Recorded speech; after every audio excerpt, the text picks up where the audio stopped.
My wife's best friend sent me a video by mistake. That was how it started.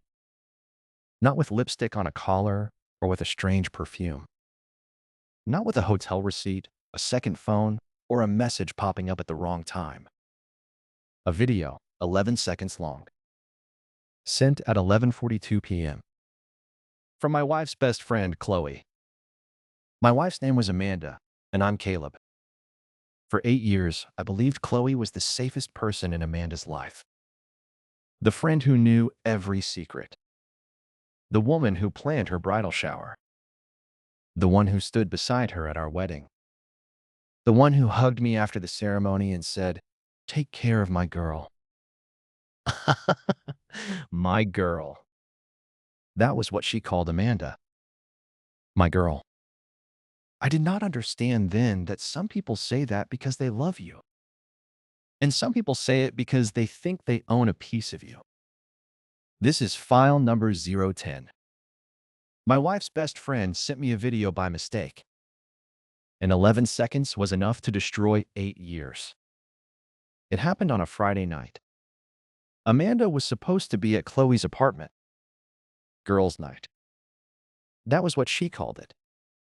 Wine, takeout, face masks, complaining about work, the same harmless routine they had been doing for years. I never questioned it. Why would I? Chloe was practically family. She had a key to our house. She knew where we kept the spare towels. She came over on Sundays wearing sweatpants and carrying coffee like she lived there. Sometimes I joked that I had married Amanda and adopted Chloe. Amanda always laughed. Chloe laughed louder. Looking back, I wonder if that laugh was guilt or confidence. Maybe both. That Friday, Amanda kissed me before she left. She wore a black sweater, jeans, and the perfume I bought her for Christmas. She said, "Don't wait up." I said, "I never do." That was a lie. I always waited up. Not because I did not trust her, because I liked hearing her come home. The sound of her key in the door, her shoes dropping near the entryway, her whispering, "Are you awake?" And me pretending I had been asleep. That was marriage to me. Small sounds you start depending on. At 11:42, my phone buzzed. I was on the couch, watching a movie I was not really watching. The message was from Chloe. No text at first, just a video. Then another message came in underneath it.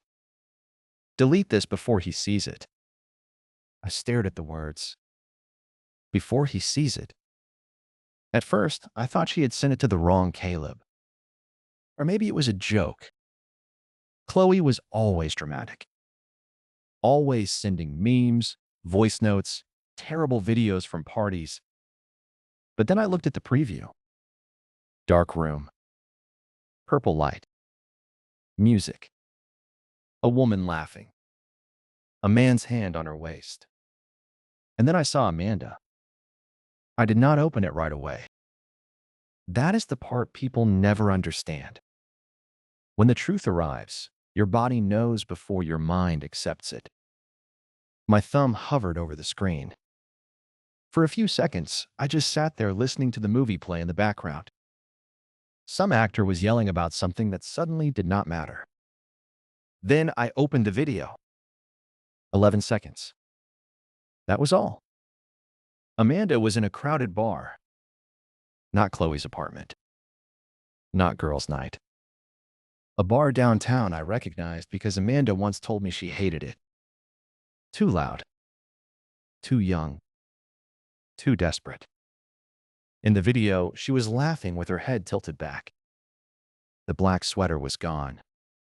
She was wearing a red dress. I had never seen that dress before. A man stood behind her. Tall. Dark hair. White shirt, open at the collar. His hands were on her hips. Not accidentally. Not friendly. Not in the way people touch someone while squeezing past them in a crowded room. He knew where his hands belonged because she had already allowed them there. Amanda turned toward him. He leaned down, and she kissed him. Not a quick kiss. Not a drunken mistake. A kiss with history in it. Then Chloe's voice came from behind the camera, laughing. "Careful, Mrs. Bennett. Mrs. Bennett. My last name." Then the video ended. I replayed it 6 times. Not because I wanted to see it again. Because each time I watched it, I hoped it would become something else. It never did. Amanda, red dress. His hands. Her mouth. Chloe laughing. "Careful, Mrs. Bennett." I looked at the message again. Delete this before he sees it. He. Me. I was the he. The person everyone was protecting the lie from. Then Chloe called. I watched her name fill the screen. I let it ring. Once. Twice. 3 times. Then it stopped. A new message appeared. "Caleb, don't open that." Then another. "Please." Then another. "That wasn't meant for you." That wasn't meant for you.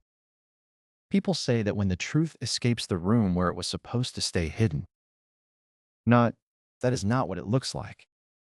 Not, I can explain. That wasn't meant for you. I took a screenshot. Then I saved the video. Then I sent it to my email.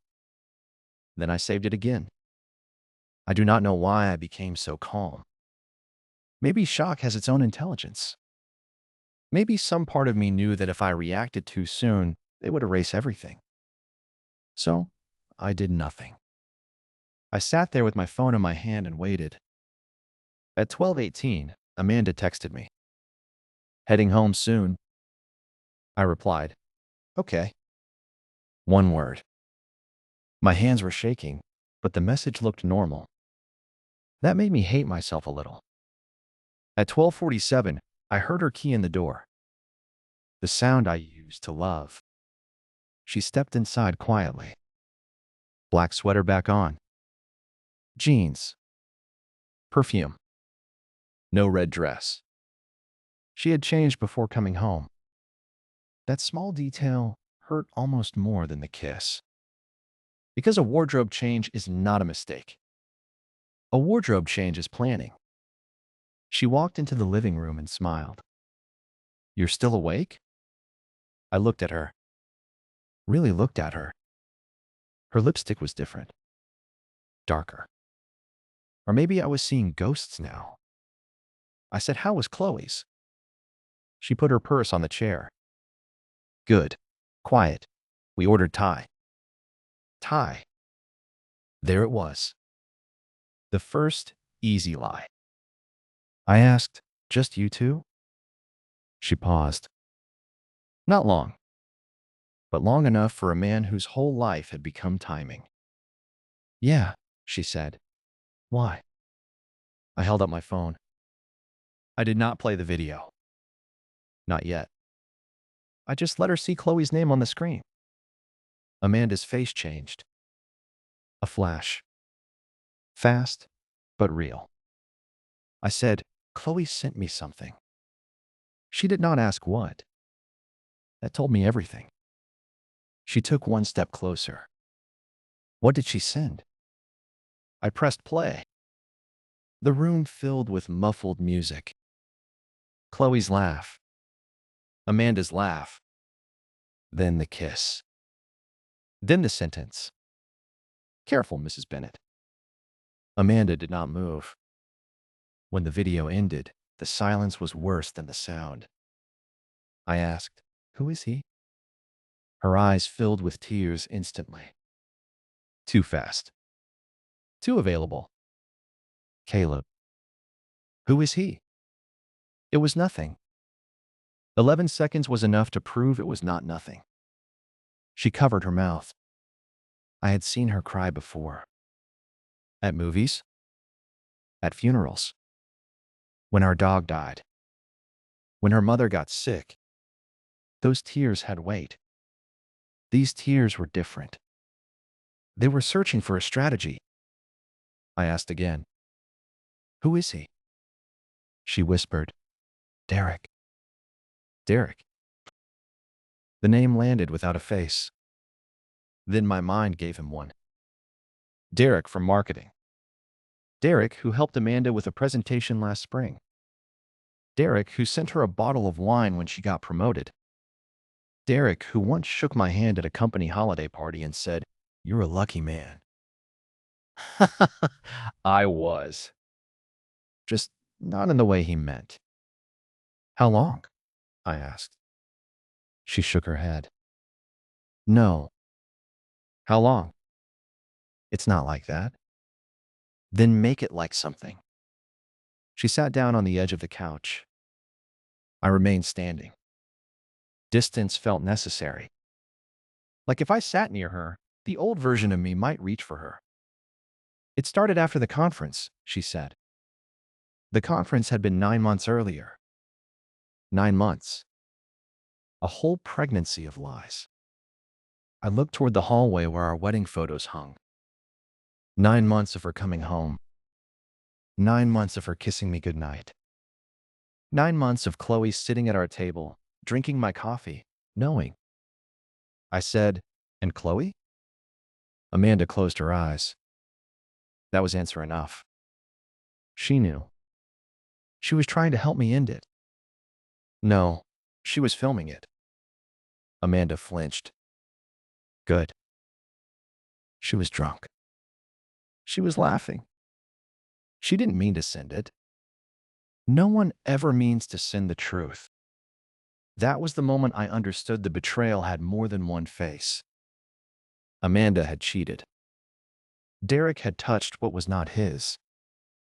But Chloe had watched, protected it, managed it, made jokes inside the lie. Careful, Mrs. Bennett. That sentence would not leave my head. It was not shock. It was not concern. It was familiarity. She had said it like this was not the first time. So I asked the question that made Amanda look at the floor. "How many videos are there?" She said, "Caleb, please." I almost laughed. Please. The universal password of people who have run out of explanations. How many? I don't know. That was worse than a number. I left the house that night. I did not pack. I did not yell. I did not throw anything. I took my laptop, my phone, and the charger from the kitchen counter. Amanda followed me to the door. "Where are you going?" I said, "Somewhere no one is filming my marriage for entertainment." She broke then, sobbing. Real or not, I did not stay to analyze it. I drove to a hotel. Not the kind people use for romance. The kind near the airport with thin walls and bad coffee. At 2:14 a.m., Chloe called again. "This time?" I answered. For 3 seconds, neither of us spoke. Then she said, "I am so sorry." Her voice was small. I had never heard Chloe sound small. I said, "For sending it to me?" Silence. "Or for taking it?" She exhaled. "Caleb, I didn't know what to do. You filmed it." I was trying to make her see how reckless she was. "No, you were laughing." She started crying.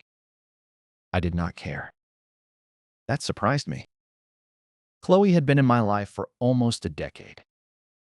Birthdays, holidays, hospital waiting rooms, dinner parties. She was not a stranger. But in that moment, her tears felt like noise from another room. I said, "Send me everything." "What?" "Every video, every photo, every message where you talked about it." "I can't do that."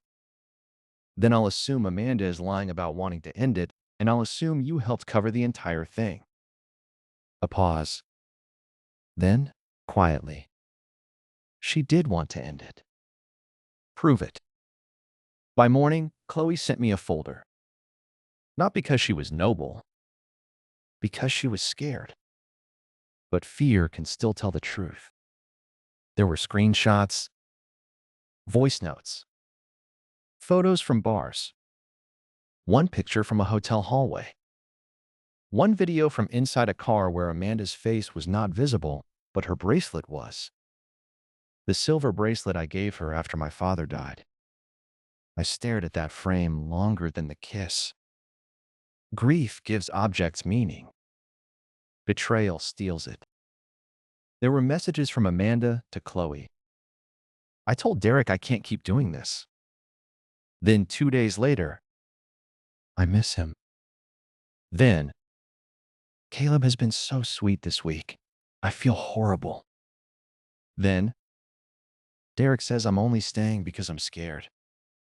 Then Chloe, you need to choose before this blows up. Before this blows up. Not before you hurt your husband. Not before you destroy your marriage. Before this blows up. They were not afraid of the sin. They were afraid of the exposure. I saved everything. I printed the messages. I downloaded the folder. I put the video on a flash drive. Then I bought a black folder from an office supply store. On the tab, I wrote, File number 010. My hands did not shake when I wrote it. That scared me more than the video. Amanda came to the hotel the next afternoon. I did not tell her where I was. Chloe did. Of course she did. Amanda stood outside my door wearing no makeup, holding coffee. She looked tired. For a second, I saw my wife. Not the woman in the red dress. My wife. The one who fell asleep on my shoulder during flights. The one who cried when I proposed. The one who once drove 40 minutes in the rain because I forgot my medication at home. That is the part no one warns you about. The person who destroys you does not disappear. They stand there wearing all the memories you still love. I let her in. She put the coffee on the table. I ended it, she said. I opened the file. She looked down. The color left her face. Chloe sent you everything. Yes. Amanda sat slowly. I was going to tell you. No, you were going to tell me a version I could forgive. She cried. I loved you. I nodded. I know. That seemed to hurt her more than anger would have. Because I was not calling the entire marriage fake. I was saying something worse. That real love had not been enough to make her honest. She said, I got lost. I said, you had maps. You had friends. You had a husband. You chose a hiding place. She looked at the folder. Are you going to use that against me? I thought about the video. The red dress. Chloe's laugh. The messages. The hotel hallway. Then I said, no. She looked up, confused. I'm going to use it for me. 3 weeks later, Amanda moved out. Chloe tried to write me a letter. I returned it unopened. Derek sent me a message once. A long apology. I deleted it before reading the second paragraph. Some people want forgiveness because they are sorry. Some want it because guilt is uncomfortable. I had no interest in making Derek comfortable. The divorce was quiet. That was my choice. I did not post the video. I did not send it to her job. I did not expose Chloe online. There are moments when revenge knocks on the door looking very reasonable. It says, just show people who they are. But I had already seen who they were. That was enough. For a while, I thought silence meant weakness. It did not. Sometimes silence is the first thing you choose for yourself after years of being lied to. The video stayed in the file. So did the messages. Not as weapons, as anchors. Because betrayal has a way of rewriting itself if you let enough time pass. Amanda would remember confusion. Chloe would remember panic. Derek would remember love. But the file remembered the truth. 11 seconds. A red dress. A man's hands. A best friend laughing. Careful, Mrs. Bennett. For months, I kept that folder in the bottom drawer of my desk. I thought I needed it close. I thought I needed proof nearby in case the old love tried to make me doubt myself. Then one Saturday morning, I woke up before sunrise. No alarm. No buzzing phone.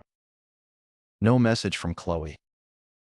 No sound of Amanda's key in the door. Just quiet. For the first time, in a long time, the quiet did not feel like an empty room. It felt like space. I made coffee. I opened the windows. I packed the last of Amanda's things into a box and left it by the door. Then I took the black folder out of the drawer. File number 010. I looked at it for a long time. Not with anger. Not with grief. With gratitude, maybe? Not because it had hurt me. Because it had stopped me from living inside a lie. That was the morning I understood something. Healing does not always arrive dramatically. Sometimes it arrives as clean sheets, a silent phone, a cup of coffee you drink while it is still hot, a calendar with empty spaces that belong only to you. I started small. I changed the locks. I took down the wedding photos. I went back to the gym. I said yes when my brother invited me to dinner. I learned how to sleep without waiting for footsteps in the hallway. And slowly, the house stopped feeling like a place where Amanda had lied. It started becoming mine again. Not the same as before. Different. Quieter. Honest. A few months later, I opened the folder one last time. I did not watch the video. I did not need to. I placed everything inside a storage box, taped it shut, and wrote one word on the top. Closed. Then I put it away. Not destroyed. Not forgotten. Just no longer living on my desk. The file had done its job. It gave me the truth. The rest was mine to build. My wife's best friend sent me a video by mistake. She thought she was warning Amanda. She warned me instead. And sometimes that is how a marriage ends. Not with a confession, courage, or honesty, but with the wrong thumb pressing send. But that is not where my life ended. That was only where the lie ended. After that came the hard part. The quiet part. The part where I learned how to trust my own eyes again. The part where I stopped asking why they did it and started asking what kind of life I wanted next. And for the first time in 8 years, the answer belonged only to me. Another file closed. Another secret exposed. If you enjoyed this file, leave a like and subscribe to the Eris Files. It really helps the channel grow. Every betrayal leaves a file.